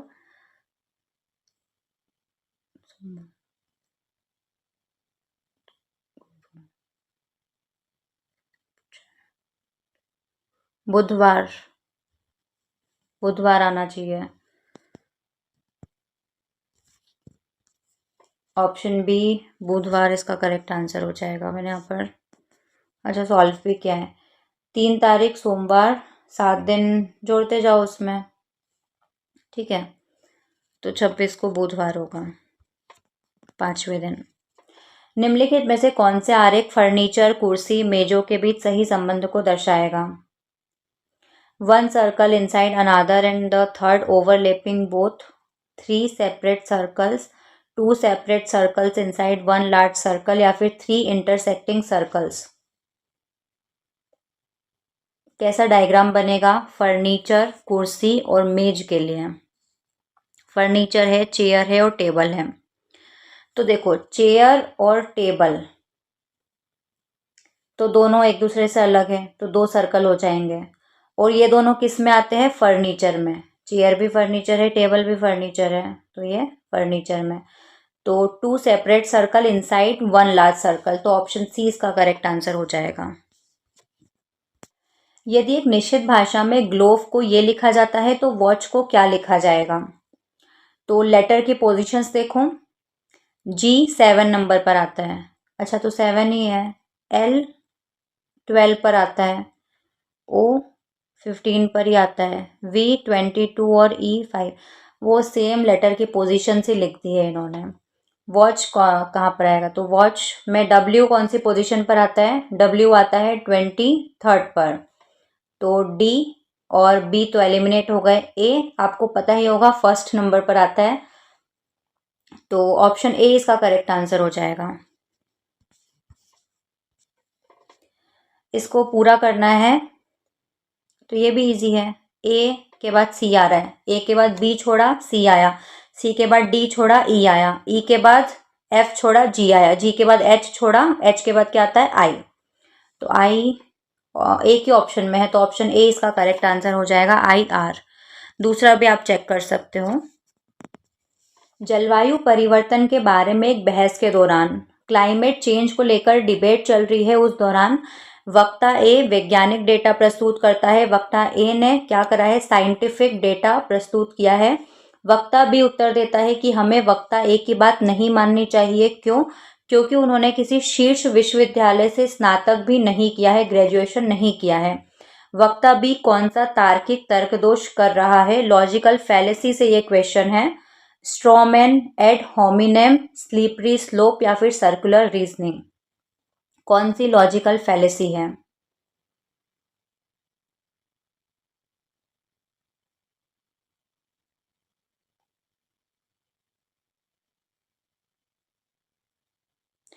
तो देखो, जब भी हम जो डेटा है, जो साक्ष्य है, एविडेंस है, उनको छोड़कर किसी व्यक्ति पर हमला बोल देते हैं, है ना, पर्टिकुलर हम किसी व्यक्ति के चरित्र के बारे में हम बात करने लगते हैं उस डेटा को छोड़ के, तो वहां पर कौन सी फैलेसी होती है? ऑप्शन बी, एड होमिनेम इसका आंसर हो जाएगा। ठीक है, जब हम व्यक्तिगत तौर पर बात करने लगते हैं। एक सिंपल एग्जाम्पल से अगर मैं आपको समझाऊं, तो मान लो आपके घर की बात ले लो। ठीक है, किसी ने कुछ पूछा है और आपने उसका आंसर दे दिया है, आपको उसके बारे में पता था, अच्छे से पता था आपको, लेकिन वहीं पर आपको ये चीज़ बोली जा रही है कि अरे नहीं नहीं, तुझे क्या पता होगा, तू तो इतना लेट उठता है, रात को तो लेट सोता है। तो आप, उसने जो साक्ष्य दिया है, जो डेटा, उसको जो चीज़ पता थी, आपने उस चीज़ को छोड़कर आपके उसका जो व्यक्तिगत चरित्र चित्रण कर दिया है आपने उसका, है ना, तो वहां पर इस तरह की फैलेसीज को क्या बोलते हैं? एड होमिनेम। ठीक है, यहाँ पर लिखा भी है, एड होमिनेम तर्कदोष तब होता है जब कोई व्यक्ति प्रस्तुत वास्तविक तर्क या साक्ष्य को संबोधित करने के बजाय प्रतिद्वंदी के चरित्र या व्यक्तिगत गुणों पर हमला करता है। हाँ, उसके जो व्यक्तिगत गुण है ना, आप डायरेक्ट उस पर हमला कर देते हो। जैसे कि घर में आपको कभी भी कुछ भी बोला जा रहा है, तो आपके फ़ोन को दोष डाल दिया जाता है कि अरे फ़ोन की वजह से सवाए दिन भर फ़ोन चलाता रहता है, दिन भर फ़ोन चलाती रहती है, रील्स स्क्रॉल करते रहते हैं, है ना, तो वही चीज़ हो जाती है। एक राजनेता कहता है कि या तो आप इस नए सुरक्षा कानून का पूरी तरह से समर्थन करते हैं या आप अपराधियों के पक्ष में हैं। कोई भी कानून बन के आया है, या तो आप उसका पूरी तरह से समर्थन करते हैं, और अगर आप समर्थन नहीं कर रहे हो उस कानून का, इसका मतलब क्या है कि आप अपराधियों के पक्ष में हो गए। ठीक है, कौन सी लॉजिकल फैलेसी है इसमें? जल्दबाजी में सामान्यकरण, appeal to authority, false dilemma या फिर रेड हेरिंग, कौन सी लॉजिकल फैलेसी आपको बताना है इसमें? तो जैसे कि एक एग्जाम्पल से अगर मैं आपको समझाऊं, तो एक मैरिटल रेप को लेकर अभी कानून बनना है कि ठीक है, कि मैरिटल रेप अपराध है या नहीं। तो बहुत से लोग उसके पक्ष में होंगे, बहुत से लोग उसके विपक्ष में होंगे। ठीक है, क्योंकि देखो, एकदम से आप उसको कानून बना भी नहीं सकते हो, गलत तो है, मैरिटल रेप होता भी है, गलत भी है, लेकिन कानून नहीं बना सकते क्योंकि बहुत सारे फॉल्स एलिगेशंस भी लगेंगे उसमें, है ना। तो या तो फिर मुझे बोला जाए तो कि या तो मैं उसको पूरी तरह से समर्थन करूं, या तो मैं उसी पक्ष में हूँ, मैरिटल रेप के पक्ष में हूँ कि मुझे सही लगता है वो, है ना, ऐसा नहीं होता है। तो यहाँ पर कौन सी लॉजिकल फैलेसी है? Option C, false dilemma. एक और एग्जांपल से मैं आपको समझाती हूँ। जैसे कि आपको गवर्नमेंट की कोई पॉलिसी पसंद नहीं आ रही है, अभी करंट गवर्नमेंट कौन सी है? बीजेपी की है, आपको उसकी कोई पॉलिसी पसंद नहीं आ रही है, तो लोग आपको क्या बोल देंगे कि यार ये तो एंटी बीजेपी है। ठीक है, या फिर आप उसको समर्थन कर रहे हो, तो आपको क्या बोल दिया जाएगा? अरे तो अंधभक्त है। दोनों तरफ से गए। नहीं, इस फैलेसी का मतलब क्या होता है? या तो ये या तो ये, बस दो ही ऑप्शन है, तीसरा कोई ऑप्शन है ही नहीं। जबकि आपको क्या होना चाहिए कि हम गवर्नमेंट की पॉलिसीज को पसंद कर सकते हैं, नापसंद कर सकते हैं ना, कि हमको कौन सी पॉलिसी अच्छी लग रही है, कौन सी पॉलिसी अच्छी नहीं लग रही है, चाहे कोई किसी भी पार्टी की गवर्नमेंट हो, तो हमको उस पर नहीं जाना है, पॉलिटिक्स पर। ठीक है, आपको समझ में आ गई ना? फॉल्स डिलेमा झूठा विकल्प तब होता है जब कोई तर्क केवल दो चरम विकल्पों को ही एकमात्र संभावनाओं के रूप में पेश करता है। सिर्फ दो ही विकल्प है, उसके अलावा कोई ऑप्शंस है ही नहीं, जबकि अन्य माध्यम वैकल्पिक विकल्पों की अनदेखी की जाती है। 3 बजे और 4 बजे के बीच किस समय घड़ी की सुइयां एक साथ होंगी, ओवरलैप करेगी? चारों में से क्या आंसर आएगा, जल्दी से बताओ। 3 और 4 बजे के बीच में कब घड़ी की सुइयां ओवरलैप करेगी? मतलब एक दूसरे के ऊपर आएगी। तो इसका आंसर हो जाएगा ऑप्शन बी। दिए गए शब्द रीजनिंग का सही दर्पण प्रतिबिंब चुनना है जब दर्पण को उसके दाईं ओर रखा जाता है। मिरर इमेज बताना है रीजनिंग का क्या होगा। तो इजी है, जो लेफ्ट है वो राइट हो जाता है, हमारा जो राइट है वो लेफ्ट हो जाता है, ऊपर नीचे तो चेंज होता नहीं है, हमारा मुंह ऊपर है तो ऊपर ही दिखता है और पैर नीचे है तो नीचे ही दिखता है, हमें से उल्टे नहीं हो जाते, सीधे ही रहता है, बस हमारा लेफ्ट राइट हो जाता है, राइट लेफ्ट हो जाता है। तो इसका सही आंसर हो जाएगा ऑप्शन डी। ऑप्शन डी इसका सही आंसर हो जाएगा। यदि प्लस का अर्थ डिवाइड, माइनस का अर्थ मल्टीप्लाई, डिवाइड का अर्थ प्लस, मल्टीप्लाई का अर्थ माइनस है तो इसका मान बताना है हमको। तो देखो 36 प्लस की जगह क्या आएगा, डिवाइड 6, माइनस की जगह आएगा मल्टीप्लाई 3, फिर डिवाइड की जगह आएगा प्लस 5। आप लोग भी सॉल्व करो पॉज करके, टीपना मत। मल्टीप्लाई का अर्थ -3, ठीक है। तो बोर्ड मास आपको पता होगा, डिवाइड सॉल्व होता है, तो 6 से 36 को डिवाइड करेंगे तो 6 आ जाएगा, फिर मल्टीप्लाई 3 कर देंगे तो 18 आ जाएगा, 18 में 5 जोड़ेंगे तो 23, 23 में 3 माइनस करेंगे तो 20। ऑप्शन ए इसका करेक्ट आंसर हो जाएगा। इसको बताना है नंबर सीरीज में अगला नंबर क्या आएगा। 2, 9, 28, 65, बहुत ज़्यादा इंक्रीज हो रहा है ना। 121, 126, 102, 125 क्या आएगा। प्लस करके अगर हम देखें तो प्लस करके तो नहीं आएगा क्योंकि बहुत ज़्यादा इंक्रीज हो रहा है। मल्टीप्लाई कर सकते हैं, 2 4 8, मल्टीप्लाई 4 + 1 तो 9, 36 नहीं, ये तो ज़्यादा हो गया, ये भी नहीं होगा। स्क्वायर करके देख लो, स्क्वायर 3 का स्क्वायर तो 9 हो रहा है लेकिन 4 का नहीं हो रहा है। क्यूब करके देखो, 1 का क्यूब +1, 2 का क्यूब 8 + 1 9, हाँ। 3 का क्यूब 27 + 1 28, हाँ ठीक है हो रहा है। तो क्यूब करना +1, जैसे 1 का क्यूब 1 + 1 2, 3 का क्यूब +1, मतलब 2 का क्यूब +1 9, 3 का क्यूब +1 28, 4 का क्यूब +1 65 और 5 का क्यूब 125 + 1 126। तो ऑप्शन बी इसका करेक्ट आंसर हो जाएगा। इस नंबर सीरीज को कंप्लीट करना है। 95 के बाद क्या आएगा, 5 11, ये भी ज़्यादा इंक्रीज हो रहा है। 5 2 ज़ा 10 + 1, 11 2 ज़ा 22 + 1, हाँ मल्टीप्लाई 2 करके +1 करना है। तो 95 में 2 का मल्टीप्लाई करेंगे तो क्या आएगा, 95 में 2 का मल्टीप्लाई करके +1 कर देना, 191 इसका आंसर हो जाएगा। ऑप्शन ए इसका करेक्ट आंसर होगा। नेक्स्ट क्वेश्चन पर चलते हैं। यदि एक समानांतर श्रेणी का पहला पद 5 है, सार्वंतर 3 है तो 10वां पद क्या होगा। If the first term of arithmetic progression is 5, the common difference is 3, what is the 10th term. यहाँ पर पहली बार आया ना एपी का क्वेश्चन। एपी क्या होती है, जिसका कॉमन डिफरेंस सेम होता है, जैसे कि 1 2 3 4 5, ये क्या है, एपी है, क्योंकि इसका कॉमन डिफरेंस निकालेंगे ना, 2 - 1 1, 3 में से 2 माइनस करेंगे तो 1, 4 में से 3 माइनस करेंगे तो 1, 5 में से 4 माइनस करेंगे तो 1। कॉमन डिफरेंस जो आ रहा है ना वो सेम है, मतलब ये एपी है। और ये क्या होता है, इसका फर्स्ट टर्म होता है, ये सेकेंड टर्म होता है।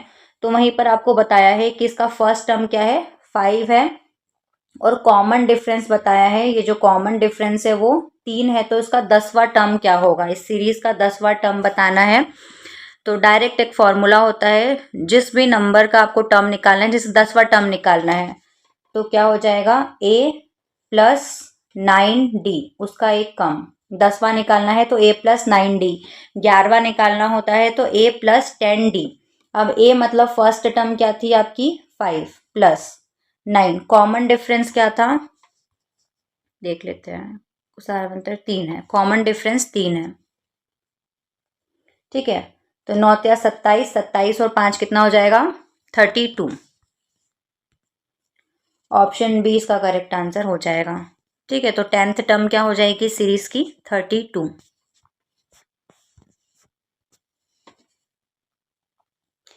एक बैग में 3 लाल गेंदे और 5 नीली गेंदे हैं।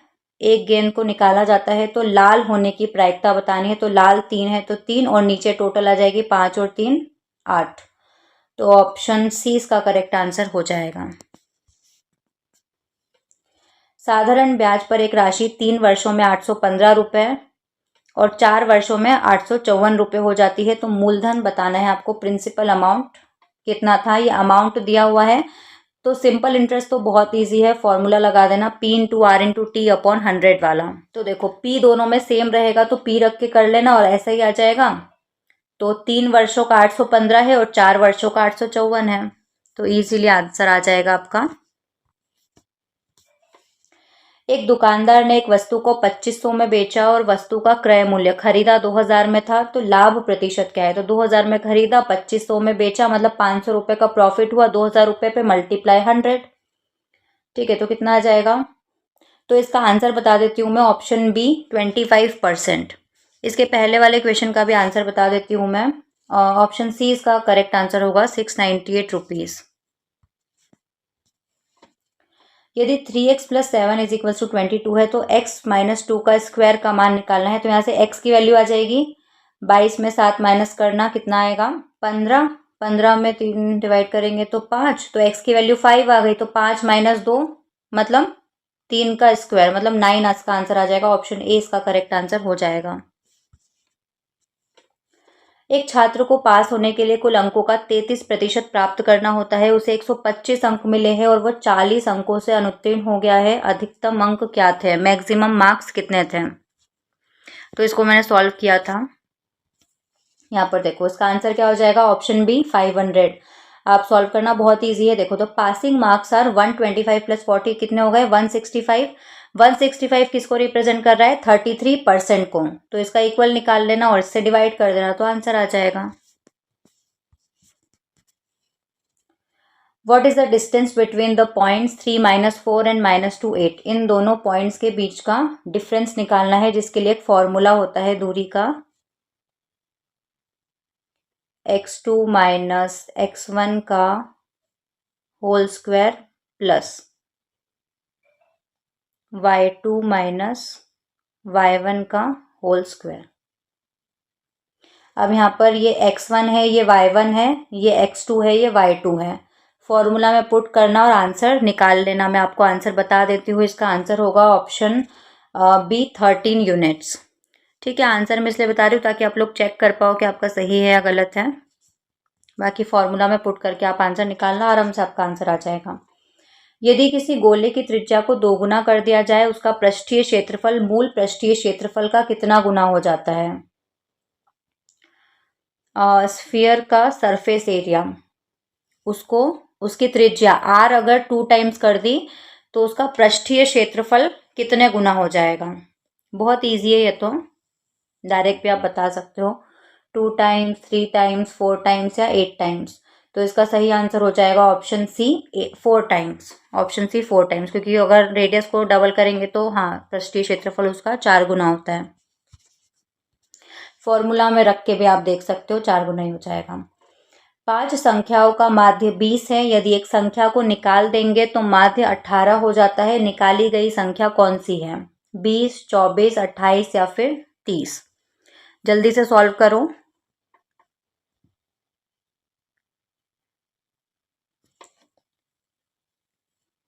इसका सॉल्यूशन मैंने किया है। यहाँ पर 5 नंबर का सम कितना है 100 और रिमेनिंग 4 नंबर जो बचा है उसका 72 है। तो एक्सक्लूडेड नंबर कितना हो जाएगा, इस 100 में से 72 को माइनस कर देंगे तो 28। तो ऑप्शन सी इसका करेक्ट आंसर हो जाएगा। एक बेलनाकार टैंक की त्रिज्या 7 सेंटीमीटर है, रेडियस r कितनी है उसकी 7 सेंटीमीटर है, उसकी ऊंचाई, उसकी हाइट 10 सेंटीमीटर है, उसका आयतन बताना है, उसका वॉल्यूम बताना है। तो इसका फॉर्मूला बता देती हूँ मैं, क्या होता है सिलेंडर का वॉल्यूम, पाई r स्क्वायर h। चेक करना, ठीक है, एक बार थोड़ा सा कंफ्यूजन हो जाता है फॉर्मूलाज में। तो पाई आर स्क्वायर एच होता है जहाँ तक मुझे याद है ना, सिलेंडर का volume pi R square H.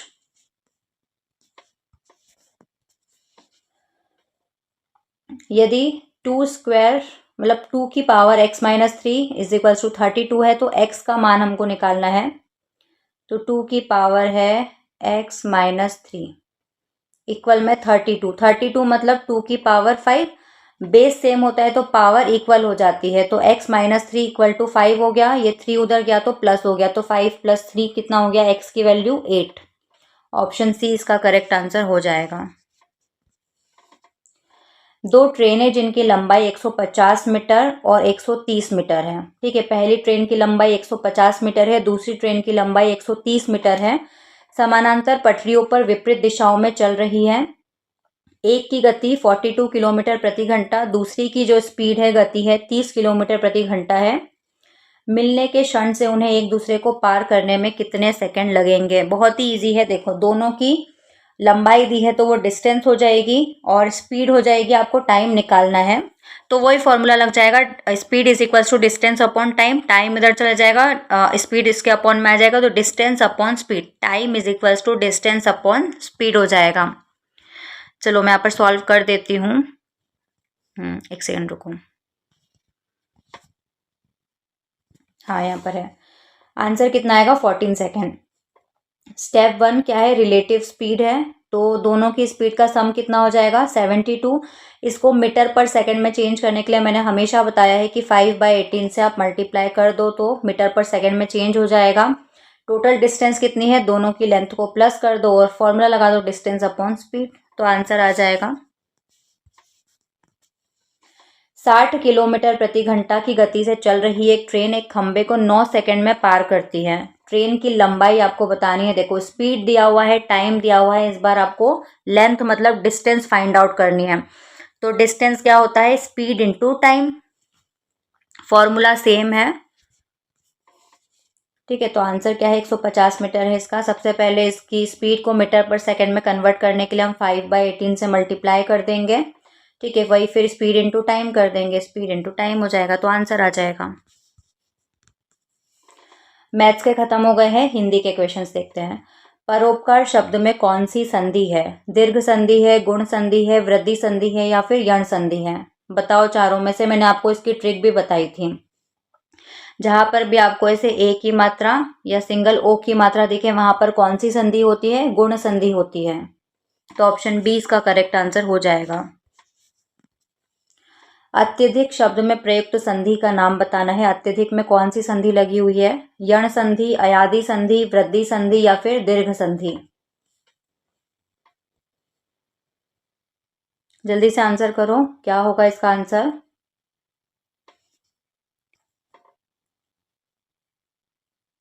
तो देखो, या तो आपको रूल्स वगैरह आते हो संधि के तो ठीक है, या फिर ऐसे आधा शब्द कहीं पर भी आए ना, आधा तो य वगैरह, तो वहां पर यण संधि होती है। ऑप्शन ए इसका करेक्ट आंसर हो जाएगा, लेकिन हर जगह अप्लाई नहीं होता है, कहीं कहीं पर। निश्चय शब्द में कौन सी संधि है, स्वर संधि, व्यंजन संधि, विसर्ग संधि या कोई संधि नहीं, इनमें से कोई नहीं है। जल्दी से बताओ क्या होगा इसका सही आंसर, निश्चय में कौन सी संधि है। तो इसका सही आंसर हो जाएगा ऑप्शन सी, विसर्ग संधि। यथाशक्ति शब्द में कौन सा समास है, तत्पुरुष समास, बहुब्रीहि समास, अव्ययी भाव समास या फिर द्वंद्व समास। तो संधि समास वगैरह में पढ़ा चुकी हूँ, आपको मैंने ट्रिक भी बताई थी। तो जिस भी शब्द के आगे यथा, प्रति जैसे अव्यय लगे हो ना, वहां पर अव्ययी भाव समास होता है। तो यथा अव्यय लगा हुआ है यहाँ पर, तो ऑप्शन सी इसमें अव्ययी भाव समास है। स्थावर शब्द का सही विलोम शब्द बताना है, स्थावर का अपोजिट बताना है। चंचल, चेतन, जंगम या फिर जड़, क्या अपोजिट होता है स्थावर का, जल्दी से बताओ। तो इसके लिए सबसे पहले आपको स्थावर का मतलब पता होना चाहिए कि स्थावर मतलब क्या होता है। स्थावर मतलब स्थित, अचल, जैसे कि घर, पहाड़ अचल है ना, एक जगह पर स्थिर है। इसका अपोजिट होता है चल, जो स्थिर नहीं है, जैसे कि मनुष्य, पशु। उसका अपोजिट होता है जंगम। जंगम मतलब चल वस्तुएं जो होती है, पशु, मनुष्य वगैरह, ये जंगम होते हैं। आंसू का बहुवचन बताना है। आंसू, आंसुओं, आंसुए या फिर आंसुए। आंसू का बहुवचन शब्द क्या होगा? तो इसका सही आंसर हो जाएगा ऑप्शन ए, आंसू। कुछ शब्द ऐसे हैं जिनका बहुवचन वही रहता है, आंसू ही होता है आंसू का बहुवचन। वृक्ष से पत्ता गिरता है, इस वाक्य में से किस कारक की विभक्ति है? करण, अपादान, संप्रदान या फिर कर्म? जल्दी से बताओ किस कारक की विभक्ति है इसमें, वृक्ष से पत्ता गिरता है? ऑप्शन बी, अपादान कारक इसका आंसर हो जाएगा। यहाँ पर देखो, अच्छा रीजन भी लिखा हुआ है। जहाँ एक वस्तु दूसरी वस्तु से अलग होने का भाव प्रकट होता है, वहां पर अपादान कारक होता है। जैसे कि यहाँ पर पत्ता जो है वो वृक्ष से अलग हो रहा है, इसलिए अपादान कारक यहाँ पर है। जो कम बोलता हो, इस वाक्यांश के लिए सही शब्द कौन सा है? वाचाल, मितभाषी, मृदुभाषी या फिर अभाषी? तो इसका सही आंसर हो जाएगा, जो कम बोलता है उसको मितभाषी बोलते हैं। Option B, मितभाषी। कम बोलने वाले को मितभाषी, बहुत अधिक बोलने वाले को वाचाल और मीठा बोलने वाले को मृदुभाषी कहा जाता है। वाह कितना सुंदर दृश्य है, इस वाक्य में वाह के बाद किस विराम चिन्ह का प्रयोग हुआ है? तो बहुत ही आसान प्रश्न है। अल्प विराम, पूर्ण विराम, विस्मयादि बोधक या फिर प्रश्नवाचक? ये कैसा क्वेश्चन है यार। यहाँ पर नाम भी लिखा हुआ है, उसके आगे उस चिन्ह का साइन भी लगा हुआ है, तो वाह के बाद ये चिन्ह है, तो आप डायरेक्टली बता सकते हो इसमें। तो नहीं, ये क्वेश्चन कैंसिल होना चाहिए। वैसे भी मैंने बहुत सारे पेपर्स जो देखे हैं उसमें 1 से 2 क्वेश्चन कैंसिल होते ही हैं, पर ठीक है। विस्मयादि बोधक इसका आंसर हो जाएगा, ऑप्शन सी। निम्नलिखित में से कौन सा शब्द कमल का पर्यायवाची नहीं है? यहाँ पर आप ध्यान रखना, नहीं है पूछा है या है पूछा है, तो नहीं पूछा है। कमल का पर्यायवाची नहीं होना चाहिए। सरोज, जलज, पंकज या फिर जलद? कौन सा है जो कमल का पर्यायवाची नहीं है? देखो, ऐसे क्वेश्चन जो होते हैं वो दिखने में बहुत इजी होते हैं, और बच्चे क्या करते हैं ना, ओवर एक्साइटेड हो जाते हैं कि अरे इतना इजी पूछ लिया, कमल का पर्यायवाची। या तो वो नहीं पढ़ना छोड़ देते हैं, ठीक है, या तो वो इनमें से गलती कर देते हैं बहुत इजी होते हुए भी। तो बहुत ध्यान से पढ़ना। तो इसका आंसर हो जाएगा ऑप्शन डी, जलद। देखो, लास्ट में जो ज आता है ना, मतलब जन्म लेना, ठीक है। तो जो जल में जन्म लेता है, जो पानी में जन्म लेता है, कमल क्या होता है, पानी में जन्म लेता है। तो सरोज, जलज, पंकज, जल में जन्म लेने वाला, ठीक है, ज का मतलब ये होता है। और जलद, द मतलब क्या होता है, जन्म देने वाला, जो पानी को जन्म देता है, मतलब मेघ, बादल। तो जलद किसका पर्यायवाची होता है? बादल का, मेघ का। याद रखना, लास्ट में जो है मतलब जन्म लेने वाला, किसने पानी से जन्म लिया है, मतलब कमल, ठीक है, पानी में खिलता है, कीचड़ में खिलता है। जलद मतलब जन्म देने वाला, पानी को किसने जन्म दिया है? मेघ ने, बादल ने।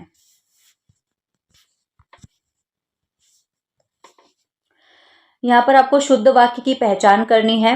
मेरे को अभी जाना है, मुझे अभी जाना है, मेरे को अभी जाने का है, मुझको अभी जाने को है। तो बहुत ही आसान है, आपको सामने ही दिख रहा होगा। मुझे अभी जाना है, ऑप्शन 20 का करेक्ट आंसर हो जाएगा। कौन सा वाक्य शुद्ध है बताना है। यहाँ पर यह भी ध्यान रखना कि शुद्ध लिखा है या अशुद्ध लिखा है, ठीक है। यहाँ शुद्ध गाय का दूध मिलता है, यहाँ गाय का शुद्ध दूध मिलता है, शुद्ध गाय का यहाँ दूध मिलता है, या फिर यहाँ गाय का दूध शुद्ध मिलता है?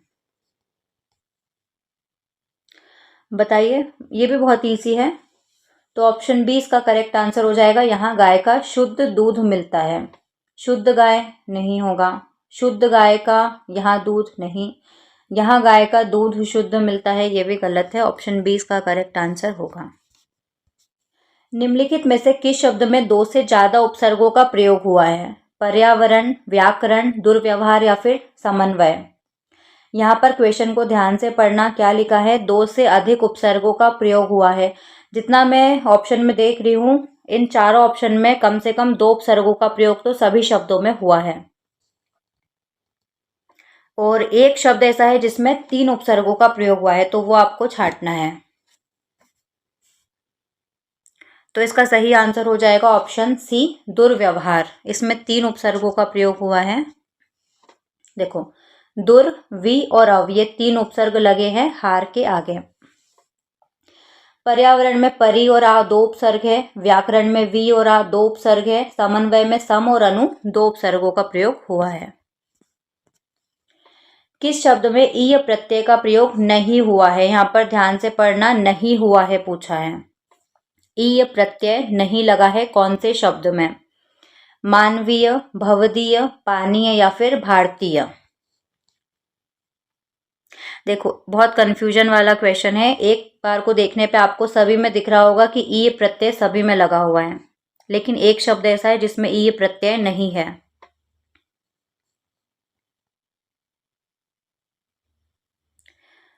सोच लो आराम से।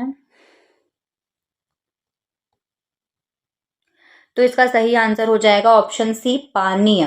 मानवीय में ईय प्रत्यय लगा है, भवदीय में ईय प्रत्यय लगा है, भारतीय में भी ईय प्रत्यय लगा है, पानीय में अनीय प्रत्यय लगा है, अनीय, ठीक है, आनीय प्रत्यय लगा है पानीय में। मानवीय, भवदीय, भारतीय में ईय प्रत्यय है, लेकिन पानी में पा धातु और अनीय प्रत्यय जुड़ा हुआ है, इसलिए ईय प्रत्यय नहीं है, यहाँ पर अनीय प्रत्यय लगा हुआ है। ठीक है, तो आपका ये 100 क्वेश्चन का अपना पूरा मॉक टेस्ट 5 कंप्लीट हो चुका है। कोई भी डाउट है तो कमेंट्स में पूछ सकते हो। आपका कितना स्कोर हुआ है कमेंट्स में ज़रूर बताना। इसके अलावा वीडियो को शेयर करना ज़्यादा से ज़्यादा, ताकि और भी बच्चों की हेल्प हो पाए। लाइक करना, सब्सक्राइब करना, बेल आइकन ज़रूर प्रेस कर लेना, ताकि और भी जो वीडियोज़ आने वाले हैं उनकी नोटिफिकेशन आप तक पहुँच जाए। स्क्रीन पर प्लेलिस्ट शो हो रही है एमपी ग्रुप 2 सब ग्रुप 3 की, उसमें आपको सारे वीडियोज़ लाइन से मिल जाएंगे, PYQs के, मॉक टेस्ट के, स्ट्रेटेजीज वगैरह, इंपॉर्टेंट टॉपिक सब कुछ। तो स्क्रीन पर जो प्लेलिस्ट शो हो रही है उस पर क्लिक करके आप देख सकते हो। आज के लिए बस इतना ही।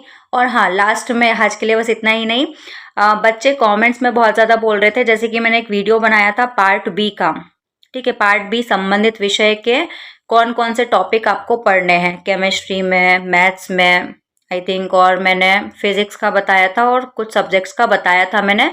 और पार्ट बी में और भी बहुत सारे सब्जेक्ट है जिसका मैंने नहीं बताया था। तो देखो, उन सब्जेक्ट के लिए मुझे रिसर्च करनी पड़ेगी, टॉपिक्स ढूंढने पड़ेंगे, और उनके मुझे इतने ज़्यादा PYQ के papers, previous year question papers मुझे नहीं मिले हैं जिनसे मैं टॉपिक्स निकाल पाऊँ। मुझे मिलेंगे तो मैं आपको बता दूंगी, अदरवाइज आप पढ़ना स्टार्ट करो। आप कमेंट्स में पूछते हो इसका बता दो, उसका बता दो, तो मैं ढूंढ रही हूँ, अगर मुझे मिल जाएगा तो मैं बता दूंगी, क्योंकि ऑथेंटिक ही बताना है, ऐसे मैं कहीं से भी निकाल के ला दूँ और बता दूँ कि ये पढ़ लो, तो मैं बता दूंगी अगर मुझे मिल जाएगा। लेकिन आप लोग पढ़ना तो स्टार्ट कर दो। ग्रेजुएशन लेवल का आएगा आपका, जो भी सब्जेक्ट है आपने ग्रेजुएशन में पढ़ा होगा, ग्रेजुएशन के टॉपिक आप भी निकाल सकते हो, तो आप पढ़ना स्टार्ट कर दो। बाकी मैं बता दूंगी अगर मुझे मिल जाएगा तो। एक और डाउट था आपका कि पार्ट ए के जो मॉक टेस्ट हो रहे हैं, वैसे ही पार्ट बी के मॉक टेस्ट भी होने चाहिए।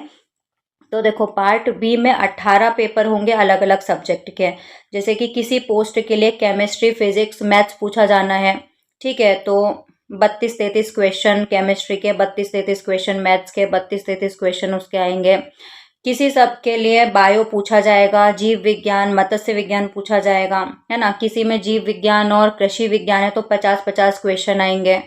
तो 18 अलग अलग मॉक टेस्ट लेने पड़ेंगे, तो बहुत ज़्यादा हो जाएगा। फिर भी मैं ट्राई करूँगी जो कॉमन सब्जेक्ट रहेंगे उनका साथ में लेकर आ पाऊँ। बाकी आप पार्ट ए की अच्छे से प्रैक्टिस कर लो, ताकि अगर पार्ट बी में कोई कमी भी रह जाए तो ये आपकी कमी को फुलफिल कर दे पार्ट ए। तो इसमें जितना ज़्यादा से ज़्यादा स्कोर कर सकते हो कर लो। तो आज के लिए बस इतना ही, हम मिलते हैं नेक्स्ट वीडियो में। जय हिंद।